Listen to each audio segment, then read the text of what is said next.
So, all right, welcome to episode number 5 of the Inside Blitz as we are recapping week 6 in the SFL. New guests with us today. David is on vacation, so we got Sam Burns filling in, the AD and head coach of the Boise Broncos, which we're going to talk about a little bit tonight. Nighthawk just got in the chat. So we'll start off. We're heading down the stretch. We've got 3 weeks to go. Playoff races are shaping up. We'll get into them a little bit. We had some interesting games this week. I guess we'll kick the show off right away, even though the notification hasn't gone on that we're live. But actually, let's wait on the players of the week. We'll go into the playoff scenarios, kind of recap where we're at right now. I guess we got to start with our power rankings first. Me and Sam talked about this earlier on. And we'll talk about where we're going with, or what everybody's chances are of making the playoffs. This was kind of interesting when we were putting this together, the paths to the playoff for some of these teams. So we'll go in reverse order. Burns wanted to start that way. So my number 1 team, or the number 8 team, is the Iowa Hawkeyes. Shout out to Woodsmall. He can't win in the league, so he can at least win on the podcast. So Iowa's number 8, Ohio State number 7, Tennessee number 6 after a 2-game winning streak, but they were 6 last week. Auburn actually flip-flops with Ohio State. Auburn takes over number 5 now at 3-3, and then we've got Notre Dame 4, Boise 3, Hawaii 2, and Florida State debuting at number 1 in the power rankings. So Florida State, Hawaii, Boise State, Notre Dame, all interestingly tied at 4-2. So 4 teams tied at 4-2. Sam, what's your take on that? I know your team's number 3, but we talked about it, so you kind of agreed there. You guys have lost 2 of your last 3. What's your take on where everybody is right now? Well, I think it's interesting because we have these top 4 teams, as you said, at 4-2, and we kind of struggled with like a little bit of where to place everyone, because like each one of these teams has beaten one of the other teams, but also like lost to one of the other teams. So when we were looking at it, it was kind of interesting to try to figure out, like, okay, well, Hawaii's coming off a loss, and Florida State's coming off a win, but Hawaii beat Florida State. And so it was kind of interesting to try to figure that out. I think we ultimately landed on Florida State 1 simply because they were coming off a win and Hawaii was coming off of a loss. And it was a pretty big loss to Auburn. As for lower down the power rankings, I think the flip-flop of Auburn and Ohio State, I think that kind of makes sense. Ohio State's really been struggling since the win over me, really. They haven't really found what they needed to do to continue the success they had against me. And then the last couple of weeks, we've seen Tennessee start to figure it out on offense a bit. Their defense is just as good as ever. And then at the bottom, Iowa seems to be struggling figuring out offense and defense. It's just been a struggle for them. But I think ultimately, you look at the top 4, they're all 4-2. And I think it's all subjective, but right now, Florida State number 1 makes the most sense to me. We should have brought Woodsmall in to talk to him, since he's sitting at the airport, nothing to do. I didn't even think about that. Could have got him in and talk about him. What's going on with your team? That was the first thing that was coming to question for me. I was like, well, what is wrong with them? What are they going to do to turn it around? Unfortunately, we were looking at it, and it looks like Iowa is the first team eliminated from playoff contention. They're 1-5, so the best they can finish is 4-5. We just don't see. There's no way that they. I mean, in theory, if all 4 of everybody ahead of them loses every game, they could tie for it. It's not going to happen. I guess mathematically they're not eliminated, but they kind of are. So Ohio State and Tennessee are tied at 2-4, but they're not. They're only 2 games back. Now we only got 3 games to play. Ohio State's path is a little bit more tricky, because the only way we can see Ohio State getting in is if they win out, and so they have to win out, and Boise has to lose 2 of 3. So I know Burns doesn't like that, because it's possible. Boise State's coming up. They've got to play Florida State again. They got to play Tennessee, who's hot and got a great defense, and who they barely beat in week 1, although you guys were in control of that till the end. And then they finish at Hawaii. So the Florida State and Hawaii game are on the road. It's conceivable you guys could lose 2 of those 3. So if Ohio State can win out and Boise lose 2 of 3, Ohio State would get in by virtue of their head-to-head win. So interesting scenario there. Tennessee also needs to win out, and they need Hawaii to lose 2 of the 3. Now Hawaii plays Tennessee, so there's one win in hand that Tennessee could get. They also play Notre Dame and Boise, so it's very possible that Hawaii could lose 2 of 3 also. So these are long shots, but both of these teams, especially if Tennessee wins 5 in a row and makes the playoffs, that'd be crazy because they lost 4 games. The first 4 games they lost by a total of 14 points. So then we've got Auburn. So Auburn needs to win 2 of their last 3, and they need Florida State specifically to lose 2 of their last 3. Auburn ends the season with Florida State, so that could be a play-in game, depending upon how the next 2 games for Florida State. They play Boise, Ohio State, and Auburn. If Boise gets retribution for their loss last week at home, that could be one, and then Auburn could beat them straight up, and Auburn could slip in ahead of Florida State. And then the rest of them, Notre Dame, Boise, Hawaii, and Florida State, if each of those teams win 2 of 3, they are in. The only problem with that is Boise and Hawaii both play 2 of those teams, so it's going to be hard for both of them. They can. You guys can theoretically both win 2 out of your last 3, but it's not guaranteed.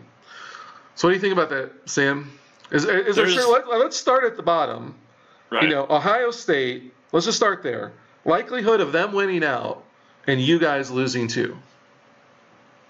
I mean, it's not impossible. Ohio State doesn't have the toughest schedule remaining, and I have a really, really tough schedule remaining.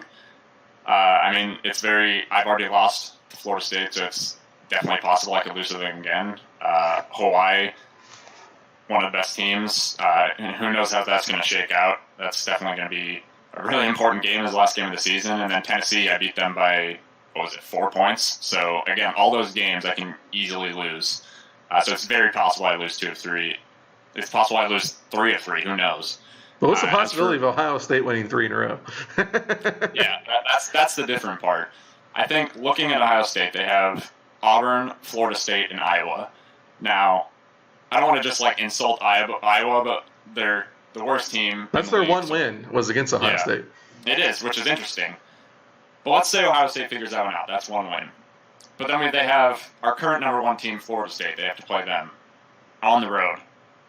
And then they have Auburn, who just showed up, our previous number 1 team, Hawaii. And Auburn's no joke. They got Blake Moon at quarterback. So the possibility of those 2 coinciding with us losing 2 of 3 and them winning out, while it's possible, I think it's less than a 50% chance.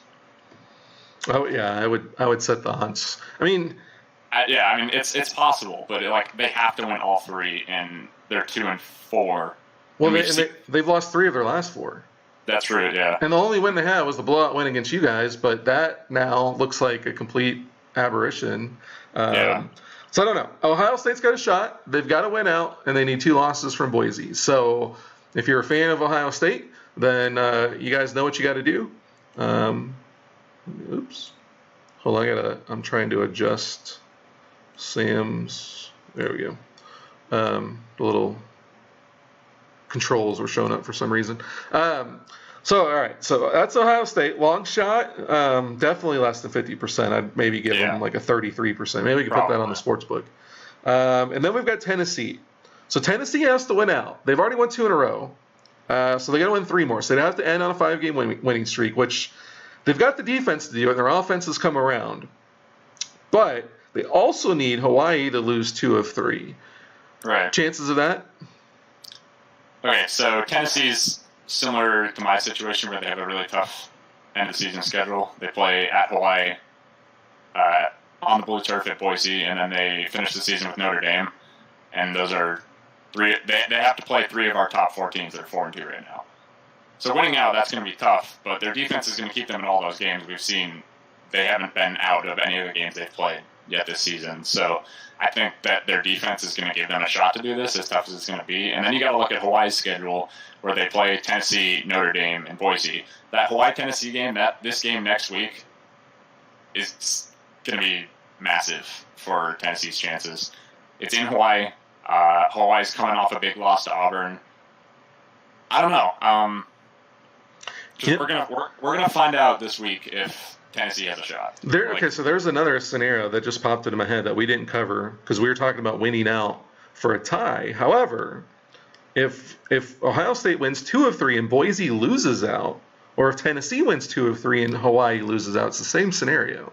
So in theory, we didn't cover it because I think it's pretty rare. I don't see Boise or Hawaii going 0-3 down the stretch, but it is a different possibility. There is an alternate path for both Ohio State and Tennessee, but it's not easy. I mean, like you said, Tennessee and Hawaii both have tough schedules down the road. Ohio State's got the easier schedule, but both of them need help. And Hawaii and Boise losing 2 of 3, or 3 of 3. I don't know. I don't see it. So the most likely team to make it into the playoff mix at this point is Auburn. So Auburn sits 1 game out with 3 to go. They have games with Ohio State, Iowa, and Florida State. So we kind of talked about that a little bit. They end the year at Florida State, and that could be a play-in game. They need to win 2. Florida State needs to lose 2. Florida State, you got Boise, Ohio State, and then Auburn. You guys do what you're supposed to. Knock off Florida State. That sets up a very interesting game the last week of the season. What do you think? Yeah. I don't know. Auburn, I think, did they figure something out against Hawaii? That was the best offensive output they've had all season. If you look down their schedule, they scored 17, 14, 17, 16, then 21, and then they dropped 45 on Hawaii, who last week we were talking about being the best defense, and they go out and drop 45 on them, led by Blake Moon. I don't know, man. These scenarios are interesting because the way a lot of these games have shaped up, it's like teams have lost to teams that they're going to need help from, and so like Auburn has now split with Hawaii, but then they got Ohio State and Iowa, which is very possible that they beat both those teams. Both of those teams are struggling. I think there's a really good chance that last game of the season determines who goes to the playoffs, Auburn and Florida State. We were also talking about how Florida State, we can get to them in a sec, how they're probably the most likely team that's already in. Yeah, we will get to that in just a second. I guess we'll touch on that now. So the only way that Florida State doesn't get in is if Auburn wins 2 of 3 and Florida State loses 2 of 3. And with Florida State playing Boise, Ohio State, and Auburn, of the other 3 teams that are 4-2, they have the easier road, at least as far as rankings go. With Ohio State being number 7, Auburn being number 5. Everybody else, Tennessee plays 3 of the top 6. Boise plays 3 of the top 6. Notre Dame plays Hawaii, and Notre Dame's in that scenario too. Notre Dame can control their fate also. The problem with Notre Dame is they have some tiebreak disadvantages. They don't have the tiebreak against Boise. They do hold it over Hawaii, but they got to play Hawaii again. And see, that was the thing, because they had Hawaii and Tennessee they currently have tiebreakers over, but they got to play them both, and it could neutralize both of them if they wind up losing them. So it is going to be interesting. I guess my question is, there are situations where Auburn, Tennessee, and Ohio State can make it. What do you see coming down at the end? Are these 4 teams going to hold on, or what's going to be the final 4 teams in the playoff? Oh man, I think we're gonna put you on the hot seat right away on your first day on the podcast. Yeah, that's. I think Florida State's in. I would. Oh God. It's so tough because these last 3 weeks, these top 4 teams that are 4-2, specifically my team in Hawaii, have really tough schedules that could go either way. They're brutal. It's brutal, man. You can legitimately look at that and see how you guys could lose 2 out of 3. Oh, easy. Like I'm scared, man. I think probably the most likely scenario would be for the current top 4 to make it. No, but it's not like a overwhelming odds there. Like that's not. You're not gonna say like, all right, like I can't like conceivably say I'm like 90% sure that this top 4 will make it, especially with the schedules always just stay in Hawaii. So put a percentage on it. What if you were gonna say the top 4 making it? What would you put the percentage at? I would say there's like a 60% chance. 60, okay. And then I would say I have my doubts about Ohio State, and I think that with them needing me to close out the season losing 2 of 3 or even 3 of 3, I think I think the odds of me going at least 2-1 are pretty high. I think, especially with, I mean, it's going to be tough considering obviously the teams, but I don't know. I think if I had to just nail down 4 teams, it'd be Florida State, Boise State, and then I don't know, man. Notre Dame seems like a decent shot. Which is so weird because we talk about so much how their offense has these 3 players on it, and then somehow they're just this exceptional offense, like, that we can't conceive how good this offense is. Like, we don't understand. Schemes make schemes. Yeah. It comes They've got the right quarterback, the right running back, and the right wide receiver. Yeah, I don't know. It's so hard to nail down numbers on these because these last, especially for Boise State and Hawaii, and even Florida State, like the games they have to play could come down to a few points or a few plays.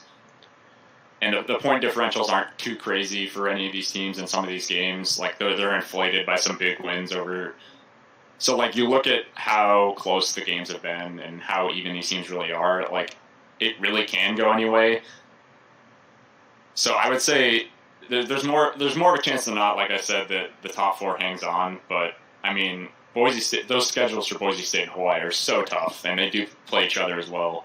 Like we play each other as well. So like one of us is going to at least get, like we can't both finish the season winning out. So one of us that leaves just one more slip up possibility for either of the teams. So I think the chances that either Ohio State or Auburn or even Tennessee gets in, I think it's a very real possibility considering that Boise State and Hawaii still have that matchup where one of them is guaranteed a loss. And that's the funny thing is I set that game, the schedule generator that I used, put that game, I want to say in the middle of the season, and I was like, and I moved it all the way back to the end, and I had to monkey around with the schedule to make it work, but I'm like, that game is going to mean something at the end, and I did not realize it was going to mean quite as much as it is, but that could be a huge game.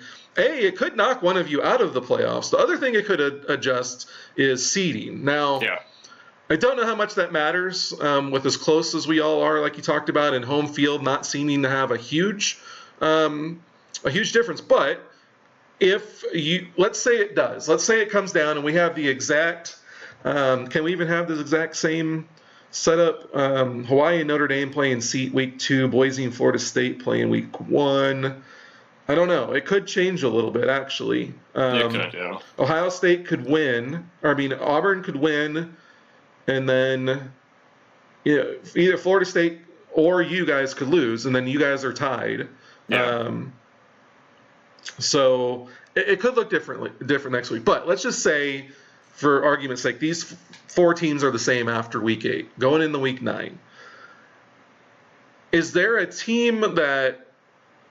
Is there a benefit to you being the number 1 seed, like winning against Hawaii, other than bragging rights? Is there a team like, are they all pretty similar? Or is there a team that is like, oh, well, if I play them, that's an easier time than another team? I know I'll probably kind of put you on the hot seat because you're kind of calling people out by doing that. But I think it's tough because I think if you look at just my team specifically, we've really struggled stopping the run. And that kind of makes, despite the fact that we kind of shut down Notre Dame's run game, they have the best rushing offense in the league, and they worry me in that aspect. So if I had to pick a team to play, if it like gives me that, I'd rather play Hawaii because we have a really good secondary, and they don't have the most prolific run game out of those top 4 teams. So I'd rather play Hawaii out of all those teams, despite them obviously having one of the best defenses and being an all-around great team. our big weakness that we struggle with. You saw that against Florida State when Kovac ran all over us. You saw it against Ohio State when everyone on that damn team ran all over us. Like, we couldn't stop the damn run. So, like, if I'm going to take my chances, I'm going to take my chances against tough guys trying to throw against my two corners. Makes sense. So Notre Dame's offense scares you, huh? They do, despite the fact that I think we shut it down really well, although that was week 2, and I feel like Tyler's figured some stuff out since then. Notre Dame's offense scares me, despite the fact that they have 3 scholarship players. Their scheme is kind of a perfect fit against my defense. Even though somehow, I mean, it was early, so I think that's why it happened. It was early, but like, we shut it down pretty well. We shut down that offense pretty well. It's still, the rushing game has just been such a struggle for us all season. Like, we shut down Iowa's rushing game, but that was only because we went up by 30-something points. And, Tennessee, that game was an all-out defensive slugfest. Ohio State ran all over us. I don't quite remember how Auburn did running the ball against us. I'm pretty sure they had some success, but it was kind of the same thing where they were down big and had to throw the ball a lot. And then we saw Florida State and Ohio State run all over us. So I think that's what scares me the most, is any team that can absolutely just run, like, pound the ball down our throats. And I think that's something that I'd take my chances with against Hawaii. I'd rather try to have Tim Riggins beat me than the rushing offensives of Notre Dame, per se. Makes sense. Riggins is tough, though. He's got he's tough. He's 10 rushing touchdowns. Yeah. Leads the league right now. I will say, though, Chubba Guts has been kind of he hasn't been doing so hot the last couple weeks. I don't know if they ran out of candies and cakes and stuff down there in Hawaii, and he's not able to get his pregame fix, but he's been struggling a little bit. I do got to address Tyler in the chat. He says I'm wearing an Iowa shirt, so it's clear who I'm rooting for tomorrow night. I don't have any rooting allegiances. It was more making fun of myself because we're doing the power rankings, and I'm like, I picked Iowa number 2, and now they're number 1 if you flip them upside down. So I'm more or less making fun of myself and giving a shout out to Woodsmall, since he can't win anything else. He can at least win the T-shirt on the podcast. So, if you had to guess, one team of the top 4 collapses down the stretch and doesn't make it, who is it? And then collapses by loses at least 2, possibly 3. If one of those 4 teams, if you saw them, you're like, okay, one of these teams is going 0-3 down the stretch and missing the playoffs, who would you guess it would be? I mean, if I had to guess one team, it's either me or Hawaii. It's tough to pick. I just think the schedules for Notre Dame and for Florida State line up better than the schedules for Hawaii and Boise. I think that, I mean, like I said, that last week of the season, either Boise State or Hawaii is guaranteed a loss. That leaves only 2 games with room for error for either of those teams. And both of them are against tough teams. It's tough to pick out exactly which one because, they both have Tennessee, so. Yeah, and both myself and Neil, like, we both have, out of those 2, we've both had, like, struggles in different areas, and both have tough schedules going down the stretch. I don't know. These last 3 weeks are going to be crazy, but it's hard to pick between Boise State and Hawaii. But it's got to be one of those teams in my mind, just considering that they play each other, and then that leaves 2 games for both of them against 2 tough teams, where they could easily drop one of them, finish 2-3, and then finish losing 2 out of their last 3, and then either Auburn, Ohio State, or whatever. I don't remember off the top of my head which team lines up with which. I know Ohio State lines up with me, but either Ohio State and whoever needs Hawaii to lose down the stretch is going to have a chance to get in. So it's got to be one of these teams. It's tough to just straight up pick because who knows how the game plans are going to work out. But I think if the top 4 doesn't hold, either Boise State or Hawaii is watching from home. That's interesting. And a lot of people, even though the rankings don't say it right now, a lot of people would probably say that they think Hawaii and Boise are the top 2 teams.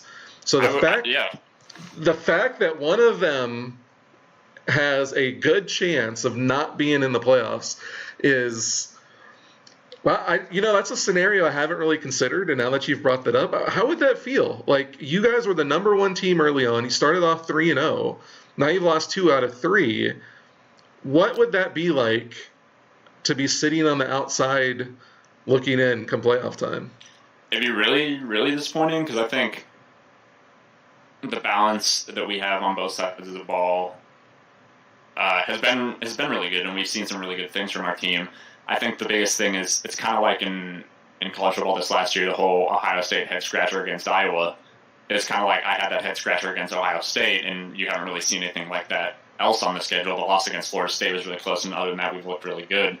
So I think it could come down just like it did in the NCAA this last year. It could come down to that loss against Ohio State that really screws me over, and it really sucked because that came down to a game plan thing. I don't think Ohio State's a better team than we are, and I think they just game planned us out, and I didn't, I just didn't do the things I needed to do in that game, and just that one game's going to come down to screw us because Ohio State's not a better team than we are, but they kicked our ass, and that could come back to bite me. It's funny you bring that up. We talked about it a little bit, and the settings make a difference. And I mentioned this to you, and I think I mentioned it on the show. But I looked at that before the game, and I'm like, man, if I didn't, you can never predict the blowout, right? But yeah. I looked at it, and I'm like, if Ohio State ever has a chance to win, this is the week because it was like the settings were just perfect. The one thing I will say, you mentioned the running games, and the one thing that I've kind of seen in this league, and I guess it probably applies to passing games as well, because we're seeing it with Hawaii. Tubba Guts hasn't been as good, but these option offenses are either run hot or cold. Yeah. It seems like like you guys got really hot against Notre Dame. Ohio State got really hot against you guys. They tend to be really hot or cold, and that can make a difference. If you don't start off hot and they make adjustments to the other team scores, and you've got to try to throw, like, that option game can go out the window. So it is going to be interesting to see. I mean, we talked about this for a little bit before and looked at our power rankings and the possible scenarios, and honestly, we could keep talking about it for a while. Yeah. I mean, it is. These last 3 weeks are going to be a lot of fun, I think, trying to figure out, see everybody jockeying for position. One thing I want to touch on, so next year, one, David Woods asked, have we thought about doing a 12-week schedule? 12 weeks, no. 11 weeks, yes. Basically, what we have allotted is 12 to 13 weeks for the season, and then you have a 2 or 3 week off season. So in theory, we could do a 12-week schedule. We're looking at going to 12 teams next year, and then so we'll have an 11 game schedule. Everybody will play everybody once. That's the plan, at least. There's been talk of splitting in the 2 divisions and playing everybody in your division twice and everybody in the other division once. I don't know if I like it. I think I might like just everybody playing everybody once, and then we get a true round robin. Now, the one thing we're talking about, and I don't even know if we've talked about this yet. I don't talk to you as much as I do some of the other guys. Yeah. We talked about scrapping the playoff next year and going to a bowl system. I know we talked about this in our AD boardroom a little bit. Yeah. So we talked about this. We talked about 11-game schedule, and then coming down to the top 2 for the national champion. Hopefully it resolves itself. If there's 4 teams tied, then we're going to kick ourselves for not having a playoff. But the appeal of a bowl system is, we have 6 bowls, and everybody can go to a bowl. People have even joked about taking the last 2 teams and putting them in what we call the toilet bowl. It would be interesting, but everybody gets to play in a bowl game, so everybody gets an extra week of games, and we only have to have 1 extra game. So it's 12 weeks. Instead of having 2 weeks of playoffs, we have just 1 week, and we have a championship game, and then bowls. We can have like rivalries that develop or whatever, put them in bowl games. So we'll see. We haven't talked on the phone about it face to face. For everybody out there, you've been a part of that conversation in the boardroom. What is your kind of take on the playoff system, bowl system going forward? I like the idea of giving everyone something to play for. I mean, hopefully it wouldn't come down to a scenario we have 4 teams tied like we do now, but obviously that's a possibility because we have very evenly matched teams. So that's like the one thing that would worry me about that, but I do like the idea of having everyone have something to play for. And like end the season on a good note, because that's kind of like the whole idea of like the bowl system in real life, right? It's like to give these guys something to play for, and like this season was not a waste because you weren't. One sec, my lights went off.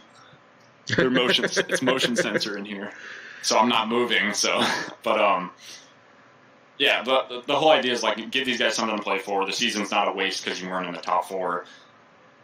I like that idea, and I especially like the idea of the toilet bowl personally, because I think that'd be a lot of fun. Be like, who's really the worst team? I don't know. It's definitely interesting. I would hope that it wouldn't come down to a point where we'd have to somehow figure out, based on like the 9th tiebreaker, who should be the top 2 teams or something like that. Hopefully it would resolve itself. But that's like where the playoff comes in, where it doesn't have to resolve itself. I don't know. I can see arguments for like both sides of just a playoff, just like the bowl system with the like. I guess you would call it like a BCS kind of system, you could say. I don't know. It's tough for me to say, because I don't know. It's tough to say like how likely a tie scenario would be, where that would have been resolved by the playoff. But on the other hand, I really like the idea of giving everyone something to play for and having ending the season on that winning note, and like making these guys want to stick around because they had a good end of the season. And I think that's important. I think one of the other arguments against the playoff system, because if we expand to 12 teams, if we only go with 4 in the playoffs, so we only have a third of our team making the playoff, a lot of guys are going to be out of the playoffs by mid-season possibly. You can get a team like Tennessee, they're in it now because there's 8 and half of the teams are making it, but if you went to a system where there's 12 teams and only 4 make it, teams are going to get knocked out early. Yeah. So the counter was, well, we could go to a 16 playoff and we could have 2 bye teams. Okay, so you have 6 teams and people are in it longer, but now you've got 3 weeks of a playoff. And so now you have 11-game season, 3 weeks. That's 14 weeks. That's just too long.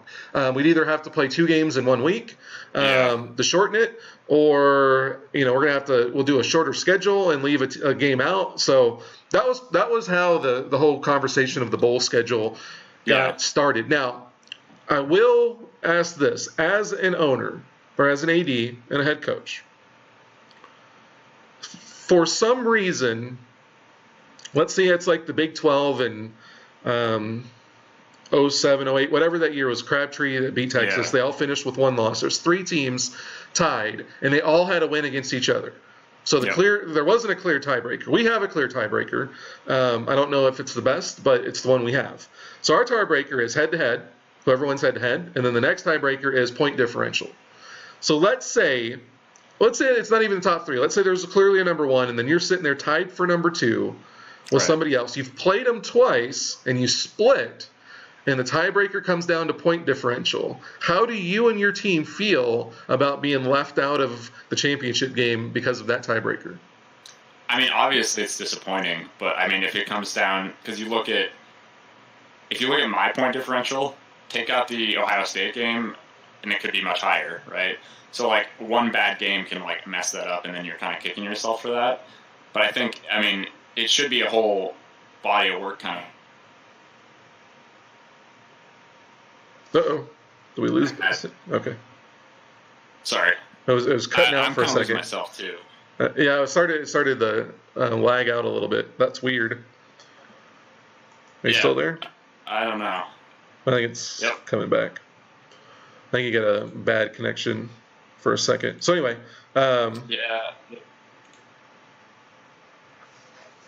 You were saying? This would be disappointing. I think that it's not the worst. It's not the worst tiebreaker, because I think point differential can kind of reflect a whole body of work. Whereas, I mean, obviously there could be like an outlier game. Like, let's say you're Tennessee. Like, let's say I have all of Tennessee's schedule, but you throw in one game where you win by 45. Like, that could throw off point differential. And I think, as disappointing as it would be, like, I think it's understandable, but it's tough. Like, it's tough to say how I'd feel. Does it create better drama? I think it does. It could. I wouldn't say I was feeling like I was getting screwed, because you know how it is from the start. Like, you're not getting screwed. That's just how it is. And like it'd be disappointing, but like, okay, they over the body of work of the season, they scored X amount of points more than we did, again, like with respect to their opponents. So I think it kind of reflects like a body of work kind of thing, without us having to get into like some super analytical BS of like who. I don't know, whatever some made up stat that really tries to separate the team. I'm not creating computer rankings for this. Well, you're the computer whiz, though. I guess you could come up with a formula, but I could, yeah. But that's what I'm saying. I think the point differential is like the simplest way to try and reflect like a body of work across the season. So I think it'd be like disappointing but understandable if that's how you miss the playoffs. Well, let me ask you this. So the one thing it could potentially interject is a internal dilemma between teams using aggressiveness in their settings. Now, the downside from what I've seen is you can use aggressiveness in your settings, but there's a more margin for error. If you get on a roll, aggressive settings can be really good. If you start off poorly or you start throwing some interceptions by being aggressive, things can steamroll on you. But you can also get ahead of teams and just put the screws to them and blow them out. So could it create a scenario in which teams, especially late in the season, kind of throw, everything against the wind? It's just like go completely aggressive. Do we lose any strategy there, or is it actually some intrigue? Like, hey, you have to win, but you also want to win by as much as you can. Is there an added element of strategy in that? I think there is. I think we saw that in some of the real college football seasons, especially with like more mid-major teams, especially as a fan of Boise State. People are like, okay, like in like the Kellen Moore eras, like there were arguments of Boise should be in the national championship. And it's like, in order to do that, they have to be beating teams by 50, 60. Like they need to be running up the score. And I think that it kind of does add an element of intrigue, while it might take away some of the game planning aspects to where it's like, okay, we shouldn't be too aggressive because we don't want them to like get on a roll. Like if you're possibly on the outside looking in and you got to say like, we need to start rolling teams. I think it's kind of like the whole idea. I think we see that with both the current college football playoff structure and even with the BCS structure. Like you needed to have a certain amount of success against other teams, and you need to showboat in a way, I guess, to impress either the computers or the voters per se. Because I would say like no voter in their right mind is going to put a team like if it's between two teams and you have one who's like blown out unless they're like a bunch of their opponents, while the other's been a lot of close battles. I think that they're probably going to take the team that's blowing out most of the opponents, both the computers and a voter would. So I think it kind of reflects how it is in both of the systems we've seen in college, like in recent college football history.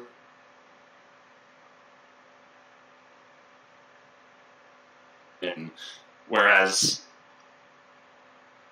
I guess without that, you don't have that added aspect of like trying to showboat and trying to run up the score and trying to get in based on that. Really, that's the strength of it. But you still have that like element of strategy. So it's kind of a trade off in a way. I think it does add intrigue. I think it adds intrigue to the fact it's like, okay, they need to be like, if you're on the outside looking in, you need to be rolling your opponents and be able to get in, and you're going to be like hoping for that each week. And if it doesn't happen, it could be the end. So could we get split national championships? Say there's two teams tied, like our scenario. You get left out because of point differential. So you play in the next highest bowl, whatever it is. You play, say, the number 4 team. You blow them out by 30. The national championship game is decided by 3. Could it be a situation? And do we just give the national champion that because technically they have a 1-game better record? Or since we don't technically have a poll system, there could be a case to be made, hey, we played the number 4 team, we blew them out. Could there be a situation where a team tries to pull a UCF and claims that they're a fictional national champion and puts on the side of their building national champions even though they didn't actually win it? Yeah. It could create that. I would hope that it wouldn't stoop to that level in this league, but you never know. I would hope that the ADs and even the players would accept the fact that the two teams playing in the national championship is to determine the right of the national champion. I would hope that everyone could accept that fact. Obviously, we never know, but I know personally, like, I wouldn't lose sleep over the fact that some like analytics say that we should be the national champion and all this BS. Like, if we didn't get into the national championship game, then I don't think that personally, like, it would be like an issue that like we should be. Because I mean, it's tough too, because you see that with. I go back to my game against Ohio State a lot. Like, I don't think Ohio State's a better team than mine, but they roll us, and it can happen. And I don't think that just because you roll, let's say I roll the number 4 team in the whatever you want, the Sugar Bowl, whatever you want to call it, the second bowl, but I didn't get in the national championship. So like, I shouldn't like claim to that just because one game, because I think one game shouldn't like reflect. I don't know. It'd be disappointing, but I hope it wouldn't create any sort of split national championship, hopefully. It'd be interesting. And the thing is, the one thing that I notice, well, we've noticed in Madden leagues, but now on this side where I'm not actually controlling the team, I'm just organizing from the top. The one thing people like drama. People like last week and me and David debated. People like, Ohio State, Notre Dame being preseason national champions. One of those backed it up. The other one has got a tough road to hoe to back it up. But people like drama. So I think the one thing that the bowl system could do, I think it does help everybody, keep interested all year long. I think it could create some drama, which isn't necessarily the bad thing. So I don't disagree there. They'll be interesting. So let's get to our players of the week. Then we're going to quickly talk about the leaders for offensive and defensive player of the year. So for this week, the players of the week, the first-time winner, offensive player of the week is Ty White. I don't think that comes as a surprise to most people. 21 of 27 passing, 330 yards, 3 touchdowns, no picks, 21 carries, 190 yards, and another touchdown. So impressive week there by Ty White, also known as Superwoman in chat. So congratulations on your first player of the week. And the player of the week, defensive player of the week, is our first time back-to-back winner and our first 2-time defensive player of the week, Justin Philhart of Notre Dame. 11 tackles, 3 tackles for loss, and 2 sacks in the same game. This is also the first week we've had 2 players from the same team win player of the week. So Notre Dame sweeps the players of the week. Ty White, their first. Justin Philhart, his second in a row. So what's your take on the players of the week, Sam? I did not vote for Justin Philhart. I voted for Tyler Smith, mainly because of the back-to-back thing. It was like close in my mind, and I was like, all right, let's just give it to Tyler. I think Ty Smith was the obvious choice. I think it's obvious he played phenomenal. He had the 67-yard touchdown run, which was just, his whole body of work this game, like, he didn't, I guess the one knock you could say is, like, he took 3 sacks, but, like, does that even really matter? Like, he played phenomenal. Justin Philhart, back-to-back, he's having a great season, another great game. It was, like, the first, like you said, it's the first back-to-back. We've seen it with Offensive Player of the Week, and, like, I'll highlight Jay Smith and Adric Berry. Although Barry didn't play terrible against Florida State, but they had this huge breakout game. They rushed for almost 200 yards. They threw for 250 yards, and then they pooped the bed the next week. So it was cool seeing Philhart. And we've seen that on defense too with some of the players. So it was cool seeing Philhart back-to-back weeks step it up, I thought. I will agree with that. It's one of the things that we've seen from a lot of players. Joey Hansen is a good example. One player of the week, and the next week I think had 1 or 2 tackles. Jay Smith, another good example of some guys that have been inconsistent. So you're right. It is kind of nice to see that. Ty White, and we'll talk about him in just a second, has been kind of flying under the radar. We'll get to it in just a second, but I did want to I haven't talked about this, and I've been trying to figure out a way to get him on the actual graphic. I'll release the graphics here in a little bit. Ty White actually got 66.7% of the vote. So it was a big win. Justin Philhart got 53%. Now, there's 3 people, so it wasn't 53-47. Interestingly enough, Justin got 53%, and then Terrence Mitchell and Tyler Smith split the other 47%, exactly right down the middle, which is actually the same thing that happened with the offensive player of the week. Ty White got 2/3, and then Bobby Jackson and Elias Gonzalez split the other 1/3. So congratulations to those guys. So that's going to lead into Sam is a hater just like David. I just now saw that. Sam's first debut on the podcast, and they are already claiming an anti-Catholic establishment bias. So maybe it's the people claiming the bias. They're just upset that they couldn't. That's all it is. They're just upset. You broke up for a second. They're upset. Why? They're upset because they couldn't beat us on the blue turf. There you go. And they did beat Ohio State, so there's not that same. Yeah. I don't know. Maybe they're just angry. Maybe they're just an angry team. Hey, maybe that's a good thing. Yeah. Well, it could be for them. It could motivate them to keep them going. So, before we wrap up, Players of the Year, early candidates. We got 3 weeks left. Offensive Player of the Year. We looked at this. There's four people.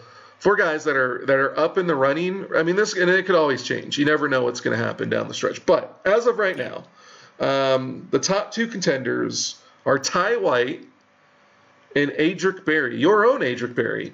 Ty White completes 69.8% of his passes, has 1,319 passing yards, a league-leading 7.8 yards per attempt, and 10 TDs, 4 interceptions, 597 rushing yards, 5.1 average, 6 touchdowns. Adric Berry, 72.5% completion percentage, number 2 in the league behind Blake Moon, who's just a monster. 1,466 yards, 7.6 yards per attempt, which is second to Ty White. 9-4 TD to interception ratio, 551 yards rushing, 5.5 average, 8 TDs. I think you're kind of splitting hairs between the two of them. It'd be really tough to pick. On the outside looking in, Elias Gonzalez has the second most passing yards in the league, second most touchdown passes, and Elliot Tubbagutz, who leads the league in both passing yards and passing touchdowns, but just don't have the running game and aren't far enough ahead of the other guys to offset the running game. So, any comments on those, Sam? I think, like you said, it's kind of splitting hairs between. Come on, man. It's been like 20 minutes. Oh, there we go.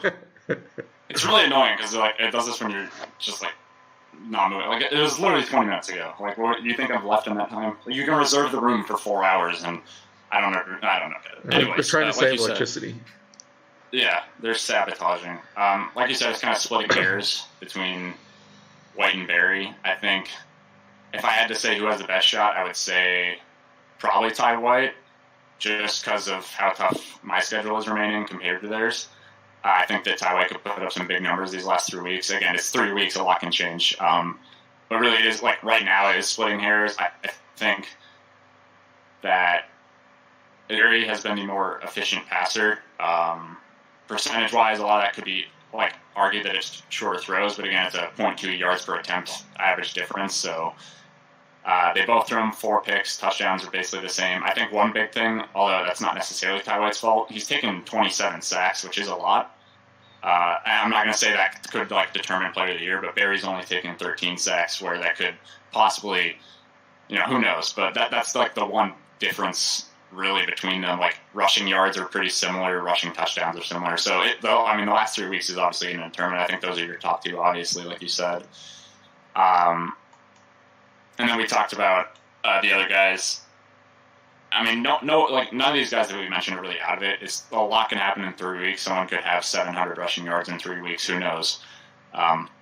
You never really know what's going to happen. I think that it is going to come down to Ty White or Berry, and I think if I had to give it to one right now, it'd be Ty White, just with how the schedule's shaping up for him. I think he's going to have a big end of the season. So who knows? We'll see. I think a lot of it's going to depend on, too, is what happens in those last 3 games. If Elias Gonzalez or Elliot Tubbagutz put up a couple of 300-yard games and they wind up, with 1 or 2 fourth-quarter comebacks, that could shape things. The one thing I've noticed from the Player of the Week voting is that people tend to mostly look at the stats versus there's been times where I'm looking at guys and they still won. I still think everybody that won has deserve to win, but there's been some really close votes and some guys getting votes just based off of stats, and you're like, man, this person clearly dominated the game. I think Joey Hansen's week was like that. If I remember right, Lorenzo Vasquez was up there, and I think he had 3 or 4 sacks, and Joey Hansen dominated that game. But Lorenzo Vasquez had the sexier stat line. So, and I want to say Joey Hansen only won that by like 1, 2, maybe 3 votes. So it's going to be interesting to see if we have some big performances. I mean, you could even see if Ohio State wound up winning out and somehow making the playoff, and Bobby Jackson has anything close to what he did last week with over 400 total yards, he has a couple more games like that. I don't know. He could maybe thrust himself in there, He's leading the league right now in kick returns. So hopefully he shows back up. He's been kind of MIA lately in the chats. But I don't know. It's going to be interesting. I think these last 3 weeks will be interesting. We'll talk about Defensive Player of the Week real quick, or Player of the Year candidates. My favorite is Terrence Mitchell. I don't think it's particularly close at this point. He is in the discussion for Player of the Week every week. Every week. He leads the league in tackles with 59. He's got 3 tackles for loss. He's got a sack. He's also got a league-leading 3 forced fumbles. That guy is around the ball all the time. He would be my number 1 guy. However, Chris Oley is in the conversation. Now, Chris Oley hasn't had quite as big a games the last couple of weeks. Hawaii as a team hasn't looked as great. But Chris Oley, 45 tackles, 11 tackles for a loss, which is tied for second, 2 sacks and 2 pass defense. And then kind of on offense, it's kind of a 2-man race right now. But on the outside looking in, and this is crazy, all 4 of these guys are from Notre Dame. Antoine Curry leads the league with 3 interceptions. Justin Philhart, back-to-back Player of the Weeks, only defensive player to do it. Devontae Griffin leads the league in tackles for loss, and Lorenzo Vasquez leads the league in sacks with 8. So they all have a shot, and we can always see somebody else that steps up. But your take real quick on the defensive players. Yeah, I definitely think Terrence Mitchell's the front runner. I think in every game you hear his name called like 10 plus times. He's always around the ball. He always has a chance to, make a big play. Chris Oley, like you said, it hasn't been as big the last couple weeks, but he's the heart of that defense. He does a lot for Hawaii. So we could see him have a couple of 15 tackle, 4 tackle for a lost games during the season. Who knows? And then those Notre Dame guys, they've got 9 of their players are on defense, and so they, statistically, it makes sense that a lot of them are in the running. But they got some great players on that defensive line. The tackles for loss, the sacks. We see it all from the different players on that. 8 sacks. It's 3 more than anyone else in the league for Lorenzo Vasquez, and you got the 12 tackles for loss for Devontae Griffin. I would say if one of those Notre Dame guys is gonna step up, I would say to be possibly in there, I would say it's going to be Lorenzo Vasquez. He only has 3 less tackles for a loss than Devontae Griffin. He has those 8 sacks, which is 6 more than Devontae Griffin. He does have 6 less tackles. But I think if you're going to see one of the Notre Dame guys step up and maybe win it, I would say it's Lorenzo Vasquez. But I do agree that Terrence Mitchell's got to be the front runner at this point. Mitchell's I'm impressed every time I call a game with Mitchell. Like you said, it's 10 times a game at least. He's had, I want to say, multiple 13 or 14 tackle games.